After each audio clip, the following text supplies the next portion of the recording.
Hey everyone, welcome back to Science Hub. This is Roli Verma. So जितने भी important chapters थे मैंने सबके इंपॉर्टेंट क्वेश्चंस आपको प्रोवाइड करा दिए हैं।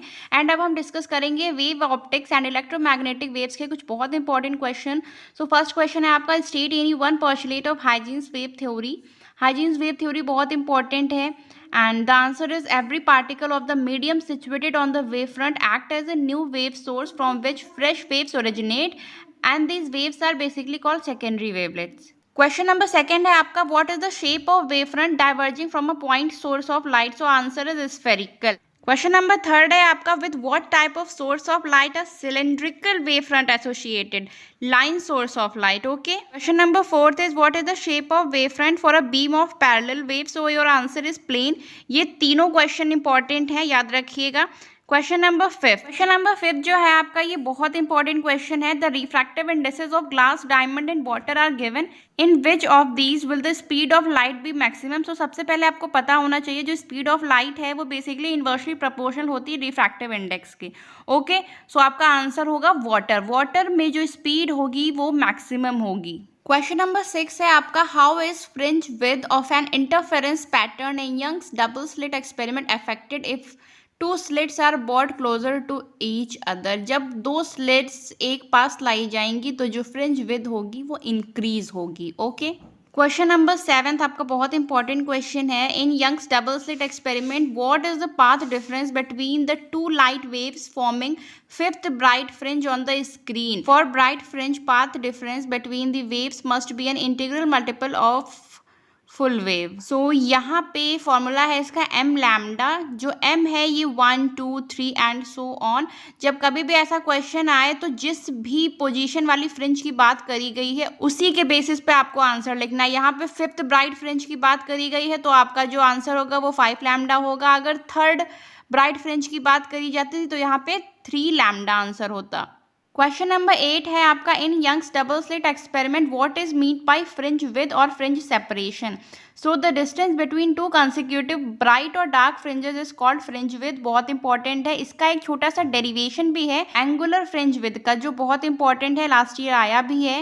And the next question is, state two ways of increasing the fringe width without changing the source of light in Young's double slit experiment. So answer है increasing distance between slits and screen. Screen और slit के बीच की जब distance हम increase करेंगे तो fringe width increase होगी, एंड जब हम स्लिट के बीच की डिस्टेंस डिक्रीज करेंगे तो फ्रिंज विद हमारी इंक्रीज होगी। ओके। क्वेश्चन नंबर 10 है आपका, एंगुलर फ्रिंज विद डेरिवेशन। मैंने अभी भी बताया था, in Young's double slit experiment आपको एक एंगुलर फ्रिंज विद का डेरिवेशन मिलेगा। बहुत इंपॉर्टेंट है, आपको वो प्रिपेयर करना है। Question number 11, in Fraunhofer diffraction what kind of source of light is used and where is it situated. So the source of light is monochromatic and it is virtually at infinity. Okay. Question number 12 की बात करें, what will be the effect on the width of the central bright fringe in the diffraction pattern of single slit if monochromatic light of smaller wavelength is used. तो जो wavelength होगी वो small हो जाएगी and the width of central bright fringe will decrease. Okay. Second, slit is made narrower. ये बहुत important है, slit is made narrower, ये कई बार रिपीट हुआ है। So when slit is made narrower the pattern becomes wider, means जो width होगी central bright fringe की वो इंक्रीज हो जाएगी। क्वेश्चन नंबर 13 है आपका, in Fraunhofer diffraction how is the angular width of central bright fringe affected when slit separation is increased.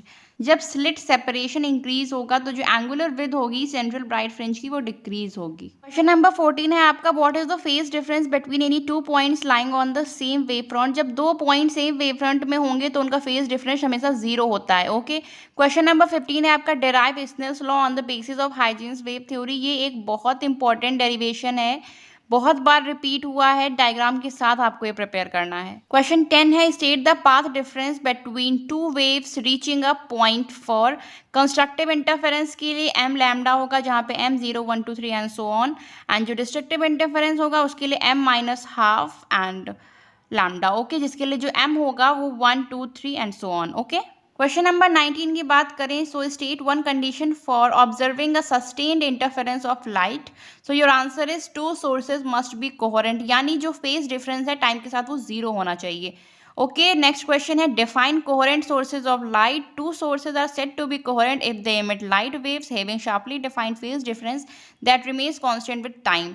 यानी जो फेज डिफरेंस है वो जीरो रहना चाहिए टाइम के साथ। Okay, question number 21, intensity distribution graph. ये जो फ्रॉनहोफर सिंगल स्लिट एक्सपेरिमेंट है इसमें आपको ये ग्राफ मिलेगा, बहुत इंपॉर्टेंट ग्राफ है, बहुत अच्छे से उसे आपको प्रैक्टिस करना है, बहुत ज़्यादा इंपॉर्टेंट है। क्वेश्चन नंबर 22 है name any one property which are common to all electromagnetic waves so they do not require material medium. जो इलेक्ट्रोमैग्नेटिक वेव्स होती हैं वो बेसिकली स्पीड ऑफ लाइट के साथ ट्रेवल करती हैं एक फ्री स्पेस और वैक्यूम में। Now your question number 23 is which waves have the shortest wavelength. So shortest wavelength X rays की होती हैं and lowest frequency is of radio waves. Okay, question number 24 is to which region of the electromagnetic spectrum do the following radiations lie. So 250 Newton meter में ultraviolet and 1500 Newton meter infrared. Okay. Next question है state any two properties of microwaves. So the answer is they radiate electromagnetic energy and they have shorter wavelength. Okay. Question number 26 is name the part of the electromagnetic spectrum which is suitable for radar system used in aircraft navigations. So your answer is microwaves. And second, produced by bombarding a metal target with high speed electrons. So answer is X-rays. Question number 27 है आपका what is the ratio of the speed of gamma rays to that of radio waves in vacuum. Radio waves and gamma rays दोनों electromagnetic waves हैं, so उनका ratio होगा 1:1।